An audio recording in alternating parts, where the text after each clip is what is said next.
Assalamualaikum dan sanak sadanya. Kali ini Uda Ari akan ngasih tahu hewan yang cocok dipelihara di klaster seperti di perumahan Uda Ari. Salah satunya adalah ayam. Nah, ayam ini merupakan ayam impor dari Pulau Rhodes. Namanya ayam Rhode Island Red. Nah, kenapa ayam ini cocok dibuat di perumahan? Karena ayam ini itu kalau bertelur tidak berisik.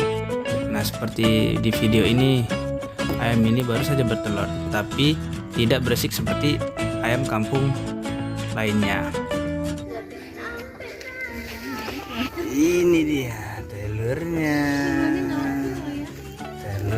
yang tadi lagi. Nah, penasaran dengan ayamnya? Tunggu di video selanjutnya ya. Terima kasih.